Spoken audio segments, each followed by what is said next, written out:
prices are high right now. As we know, Xbox has just been hit with a huge price increase, and Nintendo won't admit it, but let's be real, some of the Switch 2 pricing, the accessories we know have been hit with tariffs, but we know that they've kind of been predicting these tariffs with the console itself and the games, right?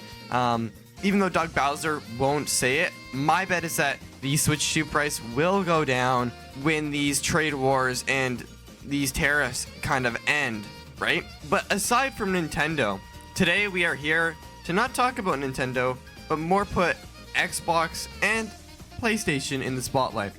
Now, here's the thing. Xbox, like I said, just got hit with a huge price increase. People are definitely not happy about this. To a good extent, there is definitely going to be people who are not going to buy an Xbox anymore because they don't see the value in buying an Xbox for that price. And the games have been increased to $80, which is crazy, but we've seen Nintendo do it. Now, what I've seen in the community right now is people blaming Nintendo for this all, and I think that is completely stupid. You have to remember, Xboxes sell mainly in the United States, right?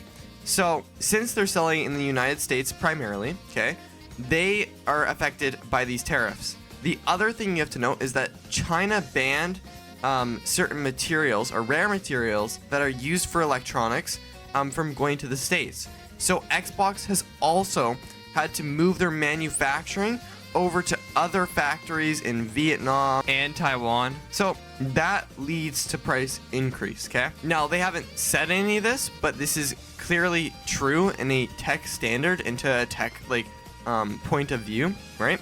But I find it very interesting that people are still blaming Nintendo for this. Now, the reason people are blaming Nintendo is because they think that Nintendo has set a standard with this pricing so that Xbox and PlayStation soon, probably, right, will go through with the same pricing adjustments. Now, the thing is that these pricing adjustments are ultimately going to look the same. Don't kid yourself.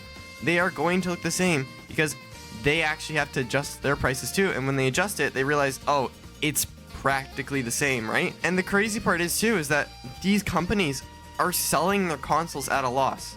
Most consoles that companies sell, they sell it at a complete loss and make up for it in games. So you wonder why these game prices are higher.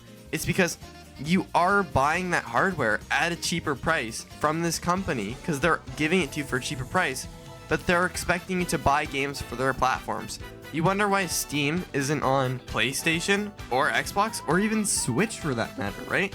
It's because these companies have to make a profit. So when it comes to all this tariff stuff and this pricing stuff, it hurts the companies and they have to up the price.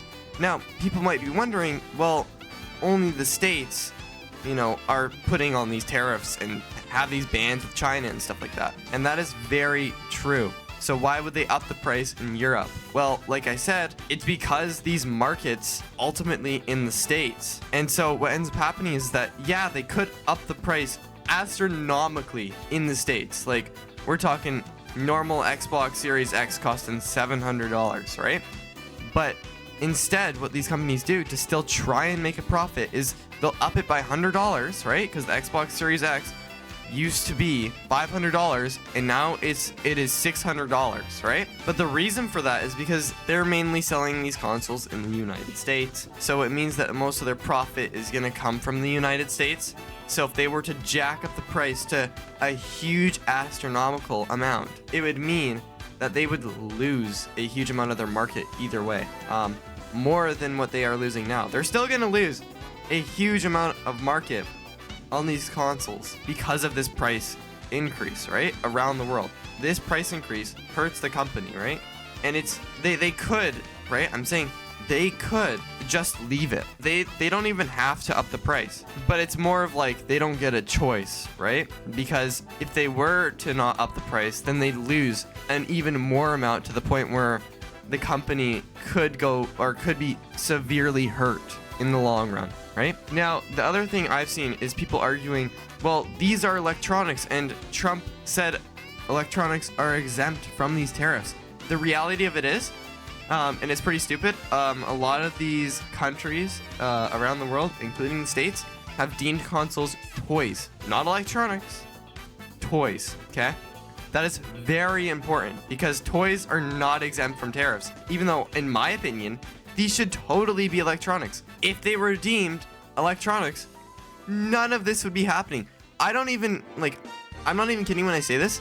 I think that the Switch 2 would be the same price as in Japan if it was deemed an electronic rather than a toy. But sadly, the case here is that these are toys. Anyways, that is my argument towards the people who are saying that the Switch is influencing it. And don't kid yourself. These price hikes are high and affect the gaming community itself and the whole console market, while also affecting the average consumer trying to buy one of these new consoles in 2025.